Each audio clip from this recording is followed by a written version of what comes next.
Welcome to 13 American Artists Children Should Know. Yay, we're finally in the land of the freedom, according to the Americans, and right now we're just going to go ahead and see how free it actually is. It is pretty free in standards. Firstly, it's Winslow Homer. Winslow Homer, he's actually a really famous American traveler. His artwork actually shows how exciting and dramatic nature could actually be. Winslow Homer himself actually said that his artwork was exciting and dramatic, and it's just love of the outdoors that he loved. He loved the outdoors so much that he started drawing people in the outdoors too. He traveled around the country to go ahead and see what he could draw. Here it's just a bunch of schoolboys taking a break from their lessons to go ahead and play a game. Later, he was during the Civil War. He went ahead and was commissioned to draw paintings of the army, showing what the common soldier's life was like during the Civil War. He drew these kinds of paintings with the mysterious brushstrokes as well. In this forest, this is him traveling deep into the wilderness to find peace and happiness. And this is in the Adirondack Mountains in the New York State. Here, however, the colors make it look like where he's drawing, it looks like it's a newly discovered place. That's actually a pretty good technique if you ask me. Alright, next up, our next artist is Mary Cassatt. Now, Mary Cassatt is a very American woman from Paris. She was actually born in Pennsylvania, and she lived in Paris too. Like, she grew up in an American family like everyone else did during her time in her country, but most of her childhood was actually spent in France as well as Germany, as well as in the United States of America. And she actually liked Paris a lot, and she eventually went ahead and studied art school there too, because, well, number one reason, the American schools didn't teach her all the information she needed to know about art. So in 1865, she moved to Paris, and the capital of the art world. There, she actually became a great painter. She liked drawing the common family. She herself went ahead and drew people in these kinds of ways. You've seen his picture before on the channel. It's called The Child's Bath. The Child's Bath. And here itself, we know from her paintings how people took a bath back then. She depicted a lot of women, though. Women sewing, bathing, and doing other activities of ordinary life, and showing how ordinary it was too. She liked the drawings of ordinary life and made it great. She never stopped moving and learning new things too. She moved to Spain, Italy, and Egypt, and she even created more pictures there too. This is a young girl. This is her painting of a young girl reading. She drew this in 1894. And otherwise, there's not much more to really be talking about here too. Alright, next up, we have John Singer Sargent. Yes, you heard it right. He's John, the singer of the sergeant of the military. Just kidding, he's not a sergeant in the military, but I hope he really is a singer, though. He really likes to sing in his artwork, so he draws the wealthy and the important people. He's one of the greatest portrait drawers of all time. He's especially good at drawing women, apparently. He was able to draw the curve of their faces perfectly, unlike me, and he's also able to go ahead and draw the perfectness of their clothing and how it goes ahead and contrasts upon the other parts of the body as well. Like, if I quickly outline this, which makes it rougher than it actually is, you can really immediately realize how much detail it takes to go ahead and create all these kinds of paintings too. Let me go move it somewhere else. Here we go. It just doesn't look that great, though, right? Well, if you go here, it just looks more woman-like too. This is called Madame X, and he is the painter. And John Singer Sargent is also known as the painter of the wealth. He was born in Florence, Italy. All right, next up we have this old man. Except he's not really an old man. He's Edward Hopper. Edward Hopper. He's more of a independent artist. He likes drawing things, but unlike his contemporaries, drawing in the modern style where it just doesn't really look like the real world, he liked drawing things as it really was, as it should be if it could be real. And Hopper didn't follow trends. He liked drawing the old-fashioned ways too. In fact, lots of people nowadays actually kind of like drawing the old-fashioned way. And as much as I've seen, all my friends like drawing like this. He likes to draw the sea and the sky blue. And if the floor is yellow, well, he can choose it to be yellow as long as it makes a lot of sense.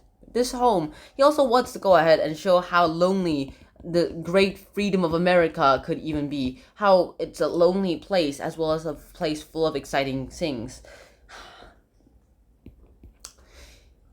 The thing is, Hopper himself went ahead and drew things his own way too. He got money as being a cartoonist and illustrator, but he hated it because people always told him what to draw, and he didn't want that. So he eventually, when he was not illustrating, he started drawing his own techniques. And with that, he ended up with these kinds of paintings to show how lonely America will be like too. This is apparently supposed to be an American house. The light here shows that, hey, is anyone home? But then it just feels empty. The home feels empty, and it looks like it's in the middle of the sea.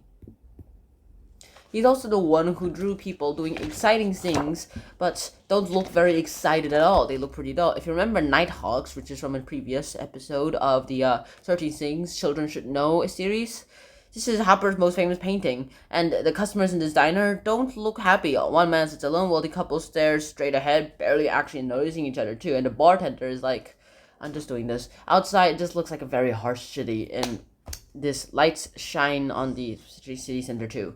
Finally, well, not finally, next artist we have is this person too. She was born in Wisconsin, and her name is Georgia O'Keeffe, and she likes drawing American. She's also known as the American landscaper. She painted like the world as a living place, and she herself actually lived in a desert. This is her city night painting. As a young woman, she actually went ahead and spent many years painting in New York City, and this is her going ahead and painting New York City too. This is seen from the ground, and the buildings create a deep, barren canyon in literally the middle of the city. Lol. She started drawing also kinds of paints too. This is the iris, the dark iris, and so much more here too. This is the cliff chimneys, and it is part of the Milwaukee Art Museum. O'Keeffe often painted the barren desert landscape of New Mexico, but her images aren't really exactly up to life. She changed the shapes of rocks and mountains. In fact, the bottom of this cliff looks like a sitting animal. Like if I'd outline it a bit, this part here looks a lot like a bull going ahead and sitting on the ground, doesn't it? Like here's the face, and here is supposed to be the body. She never really drew it exactly what she was trying to draw. She always changed a bit too, and this is what got her some criticization. But then again, I think that's what I like about it too. Alexander Calder. He's one of those kinetic artists. He makes structures that can move and the best way to see his artworks are to interact with them too. He made this called 4 Leaves and 3 Petals. These are supposed to be leaves, the branches, and they can move. And while they're moving, these 3 primary colored leaves, red, blue, and yellow, I'm assuming this is blue. They are actually going ahead, and they're the only ones with color here, which makes them stand out from the rest of the whole appearance, even though they're also one of the smallest pieces in these 4 leaves and 3 petals.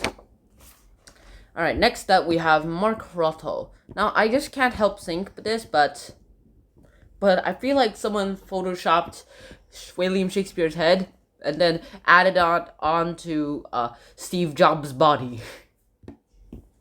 He himself started drawing things, and the mind too. His mind showed ahead and showed things that appear simple at first, just like a bunch of colored rectangles. But then later in life, the more you looked at them, the more mysterious and complex they actually became. No matter how hard he worked, Mark could never actually please himself, unfortunately. He immigrated to America from Latvia at the age of 10, but he had a hard time making friends in this new country, so he never really felt in. In fact, even though he became a world-recognized artist, he wasn't satisfied, so he committed suicide at the age of 67. No, 66. He committed at the age of 66, which is sad if you ask me. What a waste.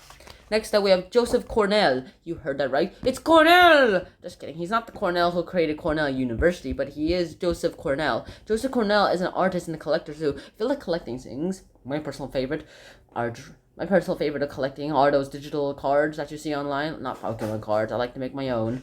Here, you basically get things too. Joseph Cornell liked collecting things.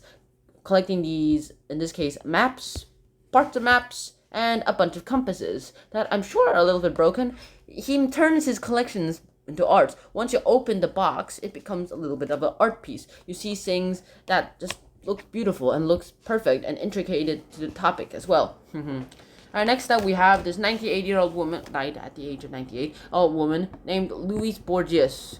Louise Bourgeois is actually French. She was born in Paris, but then I'm pretty, it doesn't say this so, but she went ahead and immigrated towards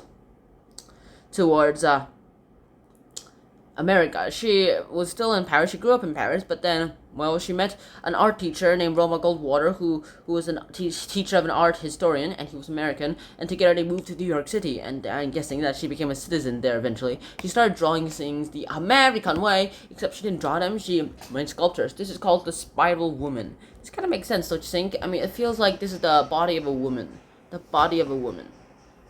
And if I just add the head here, and the legs and things, well, then I get the woman, except this doesn't really look like a woman, doesn't it? It's just a bunch of spiral blocks that's just twisting around. It looks more like DNA than a woman, but just how it's spiraled around, that's actually what makes it pretty unique too. I'm also pretty sure that this little part at the bottom is what makes it too. It feels like there are two versions. There's one here, and there's one other way spiraling in the other direction. That's what makes it the woman. She even made this giant spider sculpture too, which went ahead and became on top of a grave. This is called the Maman. Borgia's giant spider sculptures actually look more like dinosaur skeletons. These Silla marble creations were actually designed when Lewis was nearly 90 years old, which is great. And she drew all this. Next up, we have the man, the legend, and the dripper, Jackson Pollock. Now, you've seen Jackson Pollock already several times. Jackson Pollock himself appeared on this channel 3 times right now. He started using the drip technique himself, the drip technique, where make a hole in the bottom of the can, unplug the modeling clay that's keeping the paint inside for now, and then let it drip around everywhere too. Now, at first it looks like a mess, but then once you look inside, you realize it's just a little dance of the colors. If you used red, yellow, green, all the bunch of colors, it would look pretty much like some sort of art attack, paintball, and I love that. I love that about it. All right, next up we have this. He was born. This guy is Jacob Lawrence. Jacob Lawrence. Why is this pen tool? Yes. Jacob Lawrence. Jacob Lawrence was born in the Harlem of New York City. Harlem, New York City, where there were these African American jazz musicians, all the whole shebang. He himself showed how people who were his ancestors and people like him that time had to work hard to survive, just like his own life did too. Here, 7 African American men go ahead and look at the man with the black hat to see if he has any jobs for them too. He never draws details, so he always uses simple lines to draw his characters and his backgrounds too. This is his literal self-portrait. It's actually pretty similar, if you ask me, to him, except maybe I can't see the hair. But other than that, it's great.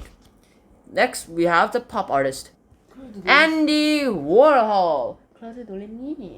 Andy Warhol. He's the pop artist and he's the art of fame. He himself figured this little technique out. That's, other than tin cans and soup cans, that also celebrities were also pretty good marketable models as well too. Here, he's made 16 Jackies. It's called 16 Jackies. It was created in 1964. John F. Kennedy was shot and killed in 1963. And in 1963, he went ahead and was killed. He looked at the top. If you look at the top and the bottom rows, of the Jacqueline Kennedy's pictures, you see them before the shooting. And then this one is right after. The ones in the middle are right after the shooting too. You see the big contrast too, and people bought it. I'm not sure if Jacqueline Kennedy herself bought it, but it works. Finally, we have Jasper Johns. Here, he actually created symbols and surfaces, and his unique American flags, always American flags, show people how to see art in new ways too. In fact, this is one of his most important ones too. This is an American flag. It looks simple, right? It has the 50 stars. Wait, it does it have 50 stars? 1, 2, 3, 4, 5, 6. 1, 2, 3, 4, 5, 6, 7, 8. It has 56 stars?